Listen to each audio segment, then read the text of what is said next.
The reunion was canceled. Instead, I found my husband cheating on me in my own pool. I didn't make a scene like in the movies. I just quietly stole their clothes and locked the glass doors. And as they shivered in the middle of a thunderstorm, I invited my high school friends over as VIP guests.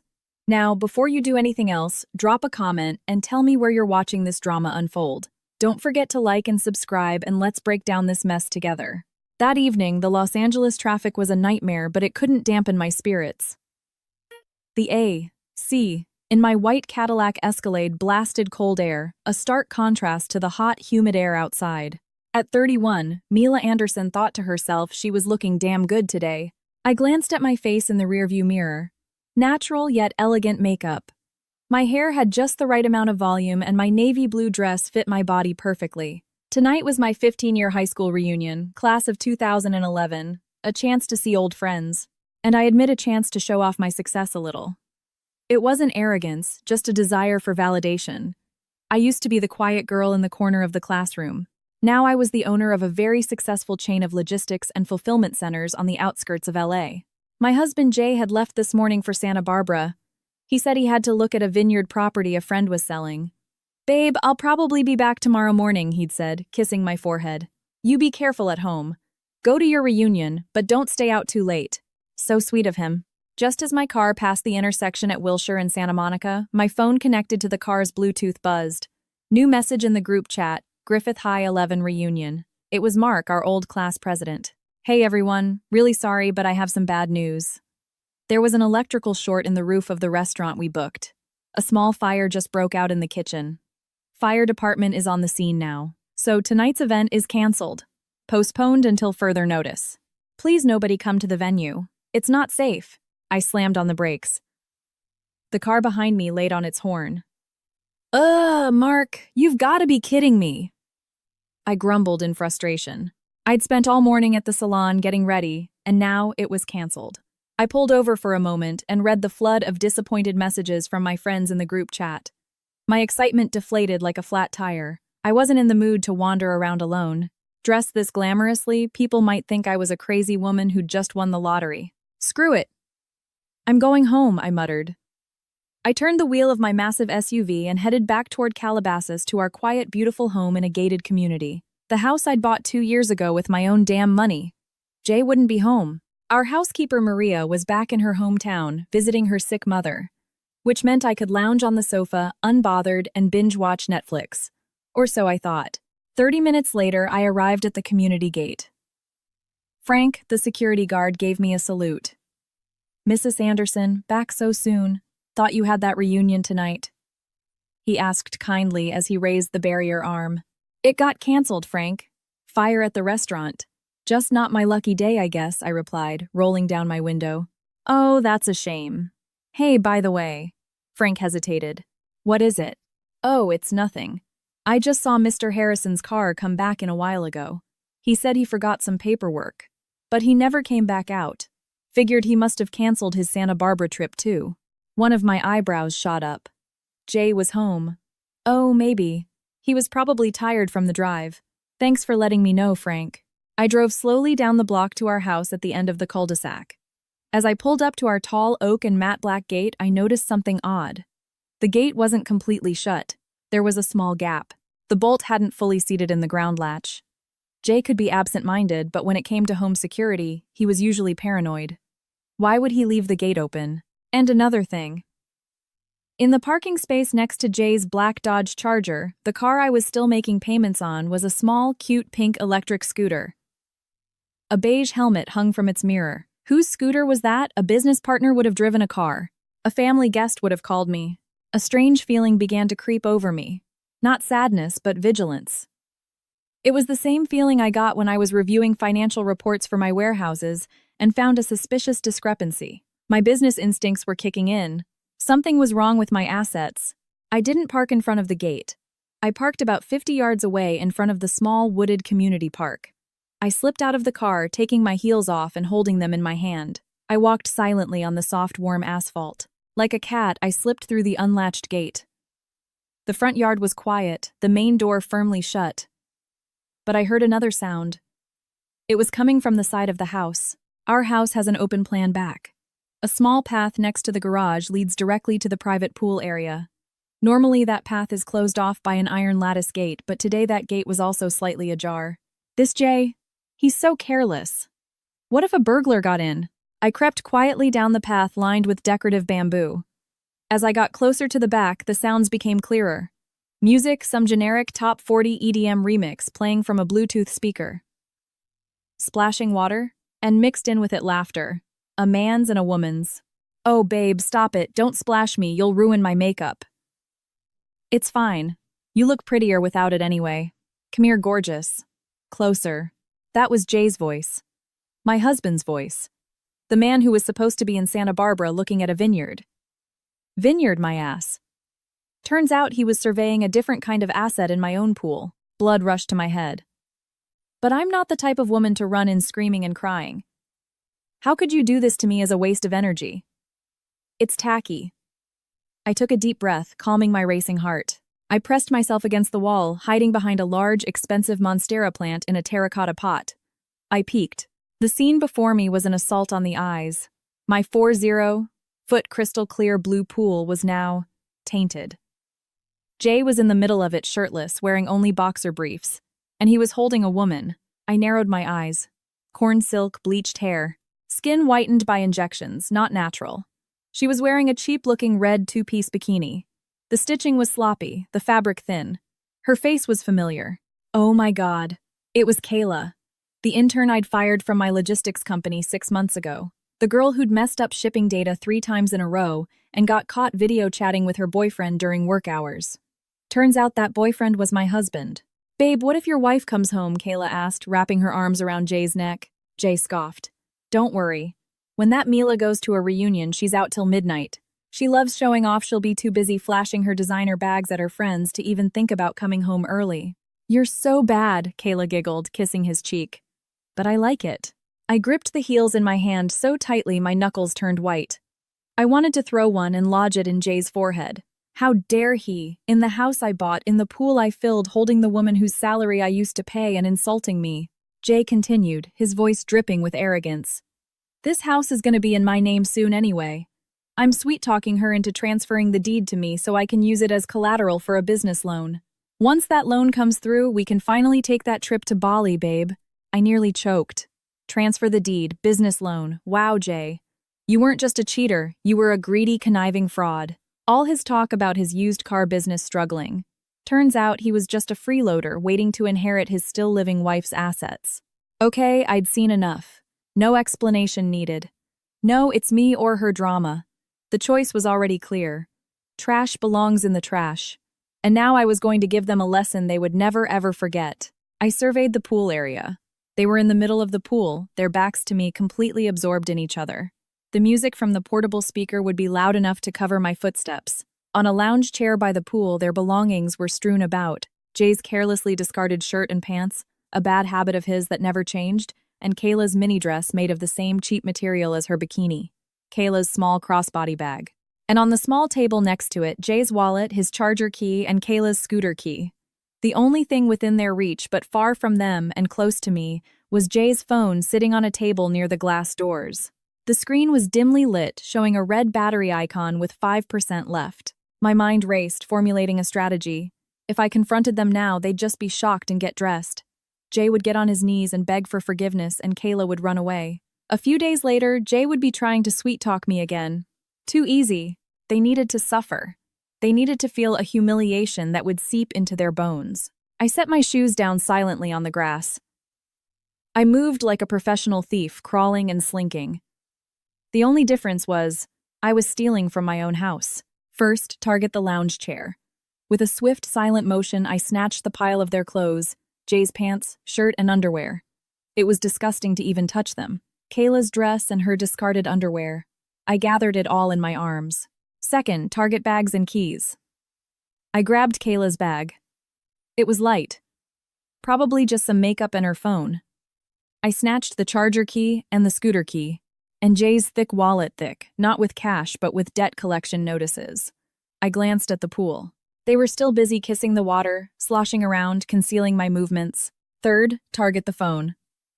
I looked at Jay's phone on the table. I hesitated. If I took it, they couldn't contact anyone. But if I left it, they would have hope. And false hope is far more painful than despair. I decided to leave Jay's phone where it was. Let the battery die. The sight of that dwindling percentage would send them into a panic later. I backed away slowly, carrying all their worldly possessions. A methodical retreat. Now Jay and Kayla were effectively naked. They had not a single thread to wear by the pool. I had even collected the towels from the backyard clothesline before I came around. All they had left were a flimsy bikini and a pair of wet boxer briefs. I made it back into the living room through the side door without being seen. My breath was a little ragged from the adrenaline. In my hands was a pile of clothes reeking of sweat and cheap perfume. I immediately threw them into the washing machine in the laundry room off the kitchen and locked the door. I'd burn them or throw them in the dumpster later. Now for lockdown. My house was designed for maximum security. The only way to get inside from the pool area was through a single large sliding door made of thick reinforced glass. That door used a dual locking system, a manual lock, and a digital smart lock. I approached the glass door from the inside. I could see the backs of Jay and Kayla in the pool. The sky was getting darker. It would rain soon. And LA storm clouds don't mess around. I carefully turned the manual lock on the door. Click. Then, from a panel on the wall, I activated the digital child lock. This feature prevents the door from being opened from the outside, even with the passcode. It can only be opened by the master admin on the app, my phone, or with the admin's fingerprint. My finger. Done. Their path into the house was completely blocked. Escaping over the side wall was also impossible. Our side walls are 10 feet high, finished with slippery natural stone and topped with razor wire. The same razor wire Jay himself had insisted on installing to keep burglars out, hoist by his own petard. The only way out was through this glass door or by flying. I stood for a moment behind the thin curtains in the living room, watching them one last time before I left. Jay lifted Kayla up, smiling broadly as if the world belonged to them. He had no idea that world had just been pulled out from under his feet. "Laugh all you want," I whispered coldly. "You'll be crying blood soon enough." I didn't want to be home when they finally realized their predicament. I didn't want to hear the pounding on the door or the desperate pleas. That would just ruin my mood. I walked to the front door. I opened the smart home app on my phone. I cut the power to the backyard garden lights and the pool lights. Click.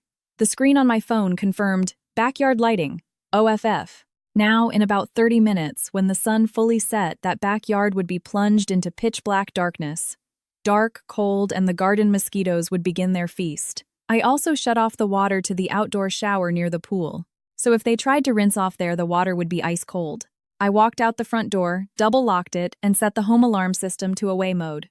This mode would trigger a deafening siren if any glass was broken or a door was forced open. I walked toward my Escalades parked near the park. Before I got in, I made a quick stop at Kayla's pink scooter. I popped the seat and took out the registration. Just in case she had a spare key, she wouldn't be able to ride away. Then with the tip of my own car key, I let the air out of both tires. Psst! The hissing sound was music to my ears. I got in my car, started the engine, and put on Gloria Gaynor's I Will Survive. My destination was now the Beverly Wilshire Hotel. I would check into a deluxe room service and watch the rats in my trap on my iPad's CCTV feed. Enjoy your weekend, Jay and Kayla. The LA sky rumbled with thunder, and the first drops of a cold, bone-chilling rain began to fall. I smiled with satisfaction and hit the gas, leaving my personal hell behind and heading for my own private heaven. The LA sky, which had been a hazy gray just an hour ago, was now pitch black. The wind began to howl, shaking the leaves of the mango tree in our backyard. Dry leaves rained down onto the pool's surface, ruining the romantic atmosphere my husband and his mistress had been creating. In the water, Jay started to shiver. "Babe, let's get out. It's getting cold." "A storm's coming," Jay said, wiping his wet face. Kayla nodded. Her lips coated in waterproof lipstick were now turning a pale blue from the cold. "Yeah, I'm hungry too. We can order some Postmates later." "Of course. Anything for my Princess Jay," said cheesily. He climbed out of the pool first via the steps. Water dripped from his body, clad only in clinging boxer briefs. He walked over to the lounge chair by the pool where they had left their things. He was reaching for a towel to give Kayla, but his steps faltered. He rubbed his eyes. "Huh." Jay looked left and right. He scratched his head, though it didn't itch. "What's wrong, babe?" Kayla asked, still shivering at the edge of the pool. "Where are the towels?" "They're gone," Jay muttered, confused. They're right there, babe. I put them on the chair with my bag, Kayla replied. Panic began to set in for Jay. He searched under the chairs, under the table, even in the empty flower pots. It wasn't just the towels. His clothes were gone too. His shirt, his pants, even the underwear he'd carelessly tossed aside earlier vanished without a trace. Babe, our clothes are gone, Jay's voice started to tremble. What do you mean? Stop joking around, it's cold, Kayla snapped, climbing out of the pool. She walked over to the chair, and sure enough, her knockoff designer bag, her mini dress, and her underwear were all gone. The wooden deck was now empty except for a single small rattan table with a dimly glowing rectangular object on it. Jay's phone. Where are my clothes, Jay? Kayla shrieked hysterically. She instinctively covered her chest with her hands, even though only Jay was there. She felt as exposed as if a ghost had stripped her naked. I don't know. I swear they were right here, Jay was completely bewildered. Did they blow away in the wind? My bag is heavy. There's no way it just blew away. The wind picked up, cutting through their wet skin. Jay realized something was terribly wrong. His first thought wasn't Mila. It was a burglar. Maybe a thief climbed over the wall, Jay whispered, his face pale. Quick, let's get inside. It's not safe. The two of them scrambled to the sliding glass door that connected the pool area to the living room. Jay grabbed the handle. He pulled with all his might. Clank, clank. The door didn't budge. It's locked! Open it quick! Kayla yelled, shivering violently. Hold on, something must be jammed, Jay tried again. He jiggled the handle left and right. He tried ramming it with his shoulder. Nothing. The door was sealed shut, as if it had been welded. Why is it locked? Jay pressed his face against the dark glass, trying to see inside. Pitch blackness. The living room lights were off. The kitchen lights were off. Normally, the living room lights came on automatically via a timer at 6 p.m. It was now 6:30. The house was as dark as a tomb. The power's out, babe. It must be a blackout, Jay said, trying to sound positive despite the growing dread in his gut. What about a key? Don't you have a spare key? Kayla asked. Jay fumbled in the pockets of his boxer briefs. Empty. Of course they were empty. The house key is in my pants. And my pants are gone. Jay swallowed hard. A wave of terror washed over him. They were trapped outside a pitch-black house with no clothes and no key. Let's go around the side. To the garage, Kayla yelled. They ran down the small path leading to the front garage. They reached the end of the path where the iron lattice gate separating the side yard from the driveway was supposed to be. It was locked. A large padlock was neatly fastened. Jay shook the gate. It rattled loudly but held firm. It was solid. Damn it, who locked this? Jay kicked the gate and stubbed his toe. He looked up at the side wall. It was 10 feet high. At the top, a coil of razor wire sharp as a blade was installed. The same razor wire Jay himself had hired a contractor to install because he was afraid of robbers. Ironic. We can't climb it, Jay. There's razor wire, Kayla sobbed. They were trapped in a concrete box. A high wall behind them, a locked glass door in front, and a padlocked iron gate to the side. They were like mice caught on a glue trap. Jay, I'm scared, Kayla started to cry. This is your wife's doing, isn't it? She came home, didn't she? No, it can't be, Jay denied it quickly. Mila's at her reunion. When she goes to those things, she loses all track of time. And if she came home, her car would be in the garage. The garage was empty when we got here, remember? Just my charger and your scooter. Jay tried to peer over the sidewall towards the garage. It was dark, but he could faintly make out the shapes of his charger and Kayla's scooter. Mila's Escalade was not there. See, Mila's car isn't there. She's not back yet. This has to be some prankster thief or maybe that nosy housekeeper from next door. Jay was desperately trying to deny reality. The thought of Mila knowing everything was too terrifying to contemplate. If Mila knew his lavish lifestyle was over. The side path was too dark and creepy, so they returned to the pool area. At least there was some ambient light reflecting from the streetlights outside the community. Jay's eyes fell on the one thing they had left, his phone. He snatched the phone from the rattan table. The screen lit up. Low battery. 4%. Remaining. Oh, crap. The battery's only at 4%, Jay groaned. Call someone. The police. Your wife. Anyone. Ask her where the spare key is, Kayla urged. Jay thought quickly. The police were a bad idea. If they showed up and found them half naked, it could turn into an indecent exposure incident. It would be all over the neighborhood gossip network. Calling Mila was the most logical option, but also the most frightening. Okay, I'll try Mila. Maybe she hid a spare key under a flower pot or something, Jay said with trembling fingers. He pressed the contact saved as my loving wife. A name he'd saved to look like a devoted husband. Ring. Ring. The sound echoed in the quiet night. Jay's heart pounded in rhythm with the rings. No answer. She's not picking up. It must be loud at the reunion, Jay said in frustration. The battery dropped to 3%. 3 miles away. Beverly Wilshire Hotel Room 808. Cool air conditioning, a plush bed, and the scent of lavender room spray mixed with something delicious and decadent. A pint of Jenny's brown butter almond brittle ice cream. I was propped up against the king-sized headboard wearing a thick, comfortable hotel bathrobe.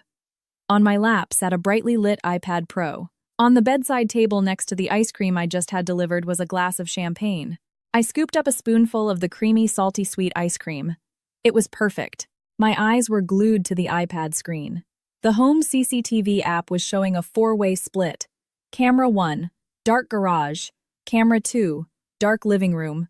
Camera 3, dark kitchen. Camera 4, the pool with infrared night vision activated. And on camera 4, the show was in full swing. Thanks to the thermal imaging, I could see 2 white heat signature shapes pacing around the pool area like panicked ghosts. They looked miserable. Kayla was huddled on a chair hugging her knees while Jay was pacing back and forth, clutching his head, then pointing at the glass door. My own phone lying on the bed vibrated. The screen lit up, showing a smarmy picture of Jay. Incoming, call my husband, Jay. I stared at the screen, chewing my ice cream. Should I answer? Should I not? I murmured playfully. I let it ring until it went to voicemail. Let him panic.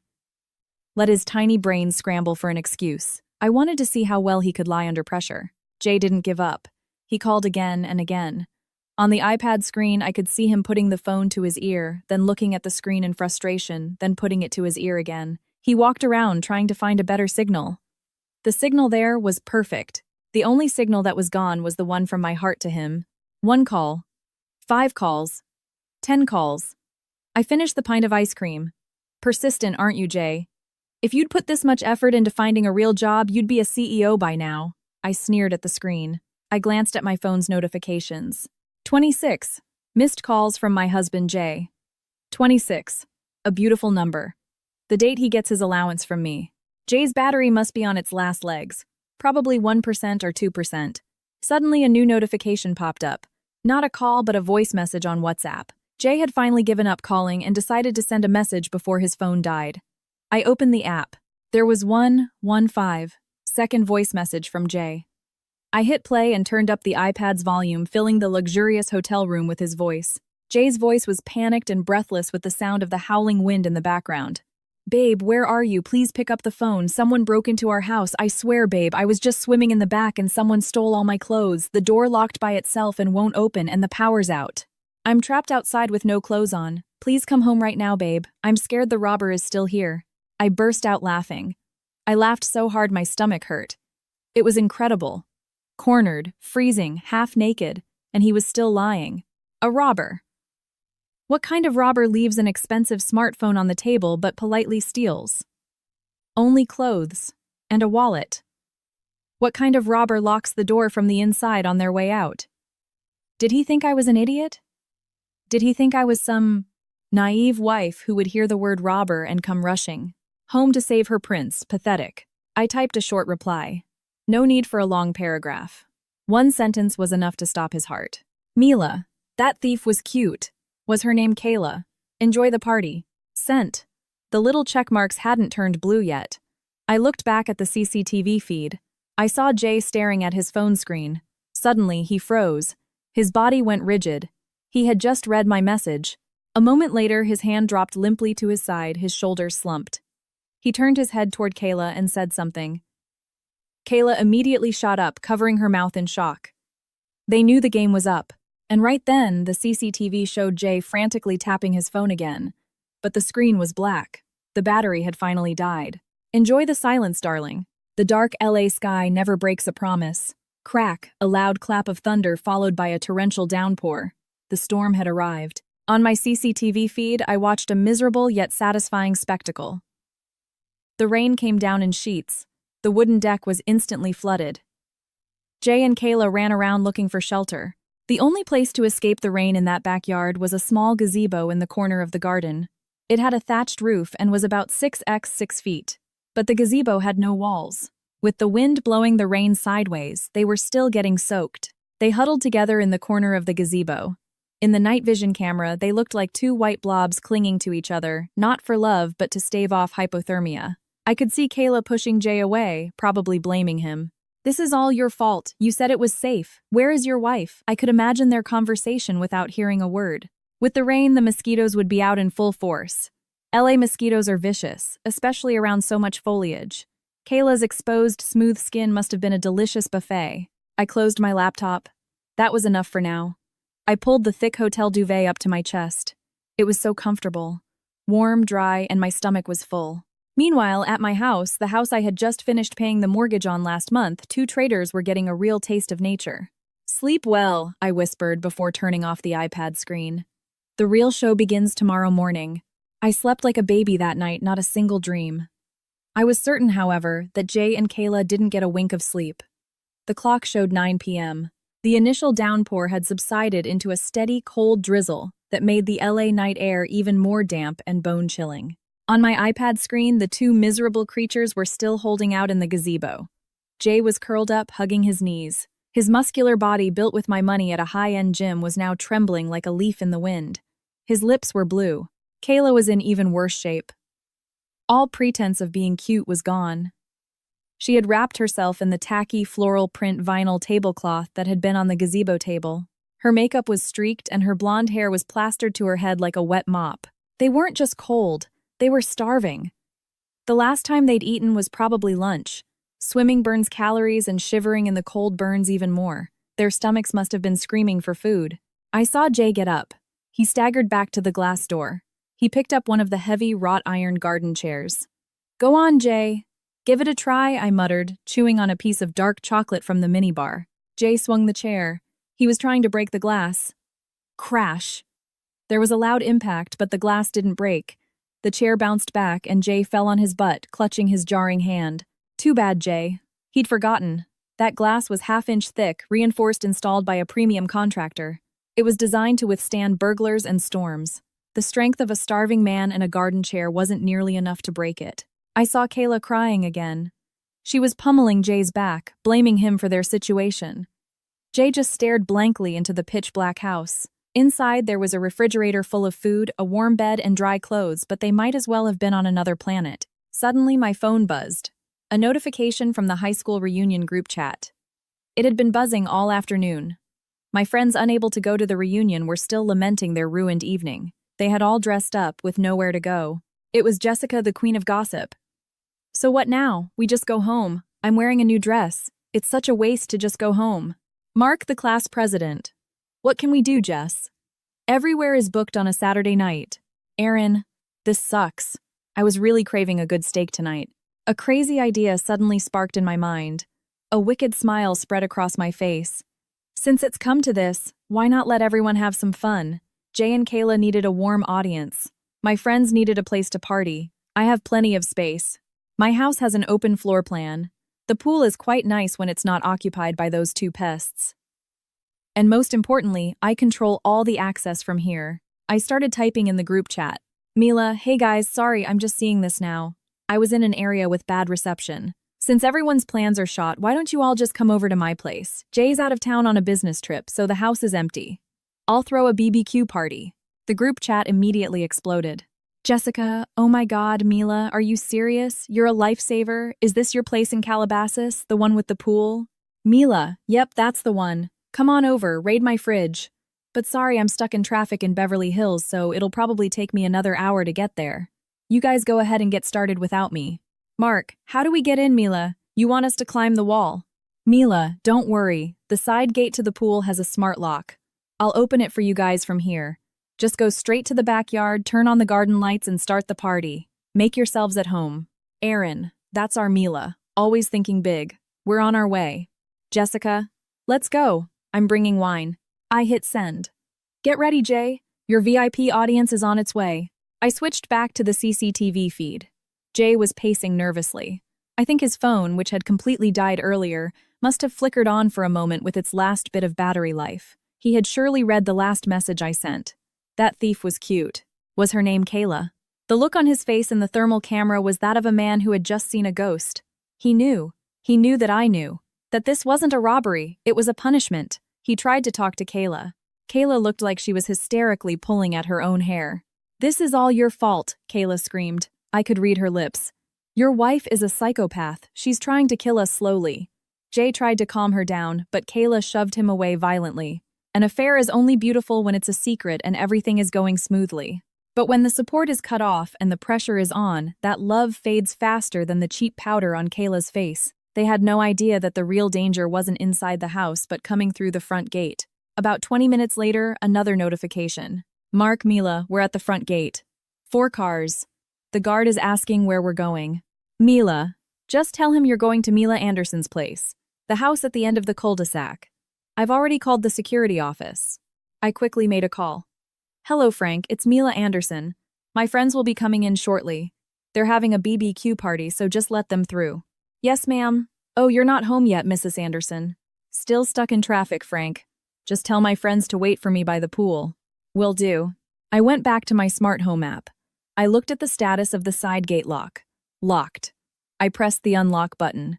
Processing. Status unlocked. Now the tall iron side gate's magnetic lock was disengaged. A gentle push would swing it wide open. The path to the stage was clear. CCTV camera, 1 garage. I saw the headlights of several cars pulling into my driveway. 4 cars.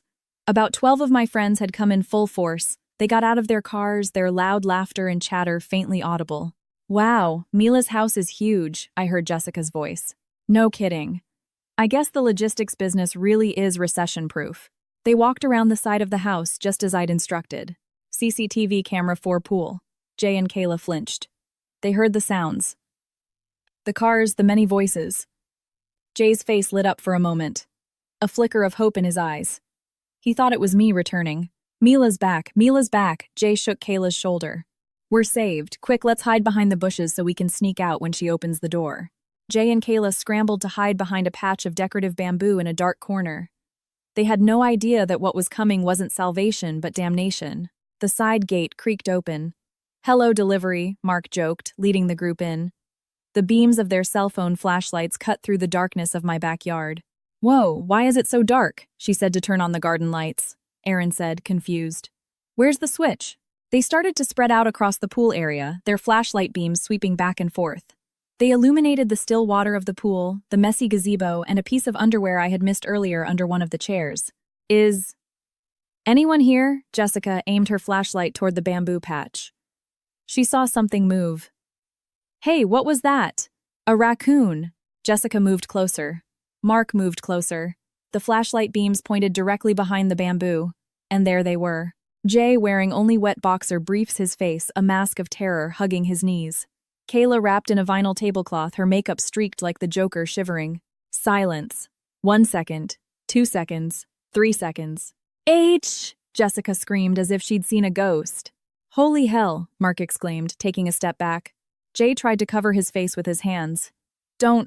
Please don't look at me." My friends were bewildered. They thought the house was empty. They thought Jay was in Santa Barbara. Is that Jay? Mila's husband Aaron whispered loudly. "Yeah, that's him. Why is he naked with that woman? That's not Mila. Who is that girl?" The shock soon turned to realization. My friends were not stupid. They understood the situation 100%. Their friend's husband, who was supposed to be on a business trip, was caught in his own backyard in a state of utter disgrace with his mistress. In LA, gossip is the most valuable currency. And my friends had just struck gold. Jessica, the gossip queen with a sizable Instagram following, did not miss a beat. Her content creator instincts kicked in. "Go live," she yelled at Aaron. They both turned on their phone cameras. The flashes went off, illuminating Jay and Kayla like superstars on a red carpet. Except this was a wet, grassy carpet. "You guys are not going to believe what we just found." Jessica started narrating into her phone in the style of an entertainment news reporter. "We came to our friend Mila's house for a reunion party, and what do we find? Her husband hiding in the bushes with another woman and no clothes on. Can you believe this, people? This is insane." Kayla screamed hysterically. "Turn off the camera. Turn it off. I'll sue you." She tried to run but tripped on the tablecloth she was wrapped in. She fell ungracefully onto the muddy grass. It was not an elegant sight. Jay tried to stand up, attempting to maintain some dignity in his underwear. Mark, please. Mark, help me out. This is a misunderstanding. It's not what it looks like. Mark, who had once been scammed by Jay in a used car deal, just folded his arms and sneered. A misunderstanding, Jay. You were supposed to be in Santa Barbara. Mila said you were out of town. Turns out you're here playing horsey with some random girl. In the house my friend paid for. Mark, please just give me some clothes. I'm freezing to death.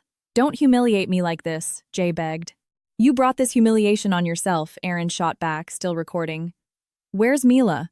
Don't tell me you did something to her and brought this girl here. No, Mila's safe, I swear. I watched everything on my iPad. It was more entertaining than any reality TV show. I saw the viewer count on Jessica's Instagram Live skyrocket. The comments from netizens, mostly our mutual acquaintances, started pouring in. Is that Jay Harrison Mila Anderson's husband, oh my god? And who's the mistress? She looks a mess in the rain. Serves him right. Living high on his wife's money. Someone drop the location. I'm coming to throw rocks. Jay and Kayla were completely broken. They had nowhere to run. The house was locked. The side gate was blocked by my friends with their cameras. They had become a circus act. A toothless lion and a wet clown. I decided that was enough. I had enjoyed myself thoroughly. It was time for the queen to return and end the show.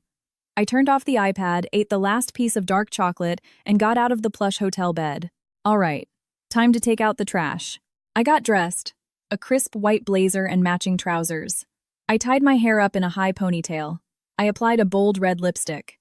I went down to the lobby and got into my Escalade. The rain had stopped completely. The night air was fresh. I drove back home with a very light heart. In the trunk of my car was a large empty suitcase I had bought at a Target on the way to the hotel. It would soon come in handy. Just wait, Jay. The final act is about to begin. It was a little after 11 p.m. when my white Escalade pulled gracefully into the driveway. My headlights illuminated the group of my friends still chattering loudly in the side yard. As they saw my car, the atmosphere suddenly quieted. Jessica lowered her phone. Mark signaled for the others to make way. They looked like subjects welcoming their exiled queen back home. I parked calmly in the garage. I turned off the engine. I got out of the car carrying the large empty suitcase. It was a cheap, generic brand from a big box store, not one of my expensive Rimowas. It suited Jay perfectly. I walked to the front door. The sound of my stiletto heels clicked against the marble terrace. Click, clack, click, clack. The rhythm of our marriage's death knell. I placed my index finger on the smart lock panel. Door unlocked. Welcome home, Mila Anderson. I stepped into my cool, lemongrass-scented home. A stark contrast to the smell of sweat, chlorine, and desperation outside. I turned on all the lights in the living room. Click. The space was flooded with bright light. I walked to the sliding glass door that separated my heaven, my home, from their hell, the pool area. Through the glass, dozens of faces stared back at me. My friends with curious eyes. Jay and Kayla, with desperate hope. I stood there behind the glass for a full minute just looking at Jay shivering in his wet boxer briefs and Kayla clutching the vinyl tablecloth. Jay placed his palm on the glass. His mouth moved, forming my name. Mila, open up. Please. I slowly disengaged the digital child lock from the wall panel. Then I slid the glass door open.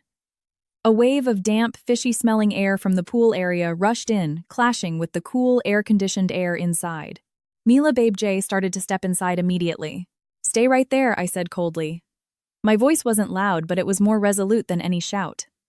Jay stopped in his tracks right at the border between the wooden deck and the marble floor. He didn't dare set his wet foot on my expensive marble.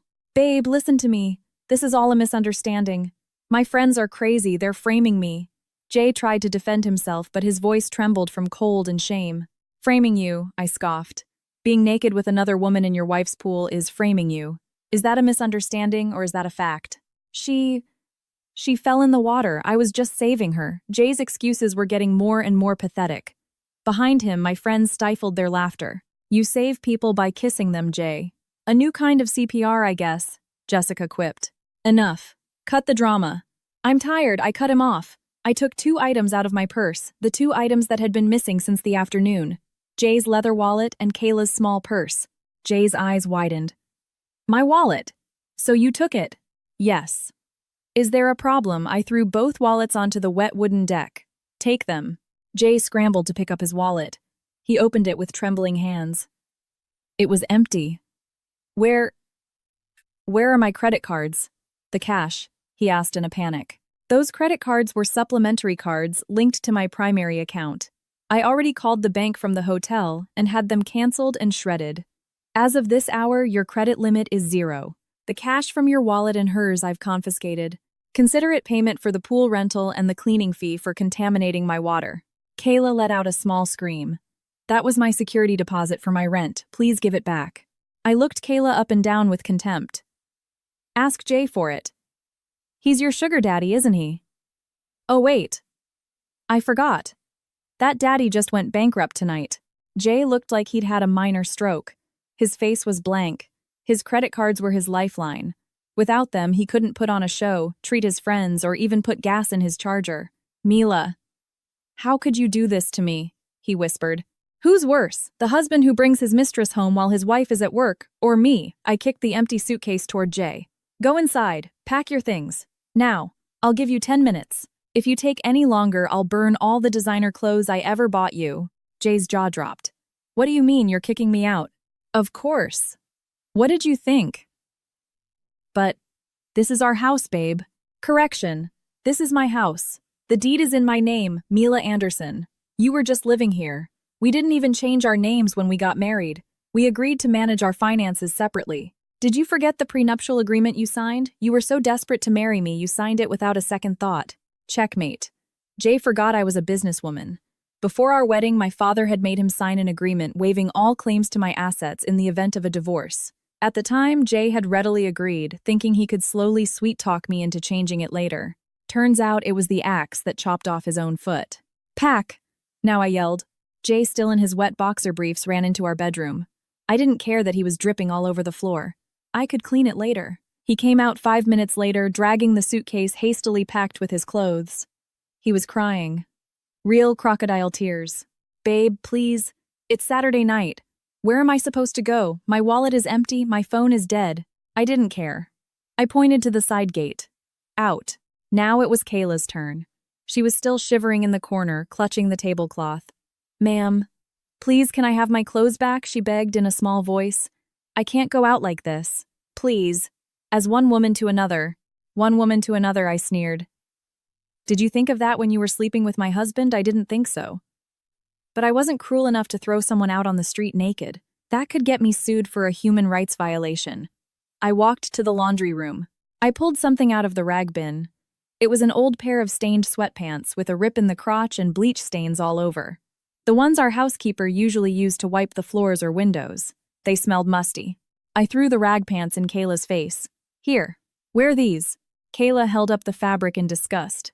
But these are rags. They suit you perfectly. Wear them or go out naked. Your choice. Jessica and my other friends cheered. Wear it, wear it, wear it. With tears streaming down her face, Kayla had no choice but to put on the ragged sweatpants. She looked utterly pathetic.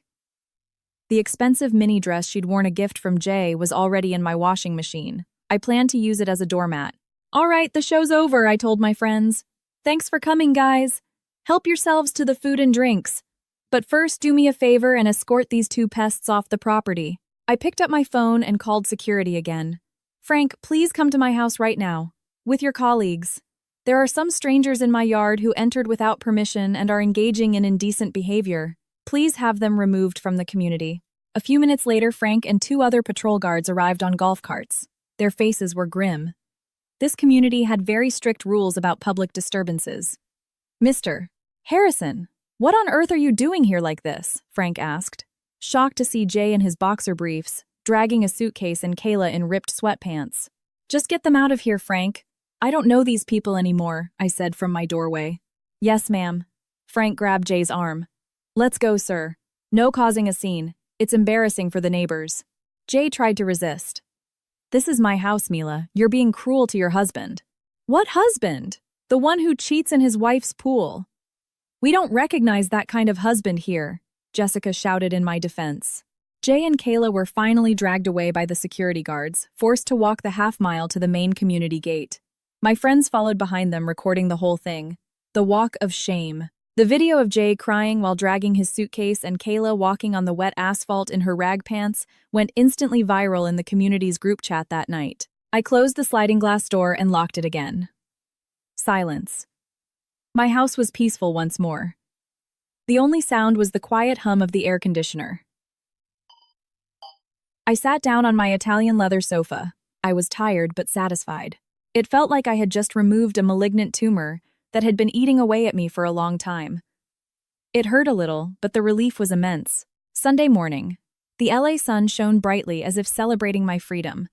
I was sitting on a lounge chair by the pool. A crew I had called early this morning was draining all the water from the pool. I wanted to replace it. If necessary, I would even replace the tiles. The traces they left behind disgusted me. On the table in front of me was a breakfast of a fluffy omelet with avocado and a side of fresh fruit. Next to it, a cup of hot green tea was steaming. "This breakfast tastes amazing today," I muttered, taking a bite. My phone rang. An unknown number. It was probably Jay using someone else's phone or a payphone. I wondered if payphones even existed anymore. I answered and put it on speaker. "Babe! It's me!" Jay's voice was hoarse. He sounded miserable. "I slept at a bus stop last night. I'm so hungry, babe. Kayla just ditched me at the gate and ran off. Please just come pick me up." I took a sip of my tea. "Hello, who is this?" I asked, feigning ignorance. "It's me, Jay, your husband." "Oh, you mean my ex-husband. My lawyer, Mr. Kim, will be visiting your parents' house this afternoon. With the divorce papers." "Babe, don't do this. I was wrong." "What about the assets I contributed to this house too?" Jay was already starting to calculate. I laughed. Contributed. What? Eye strain. From watching me work.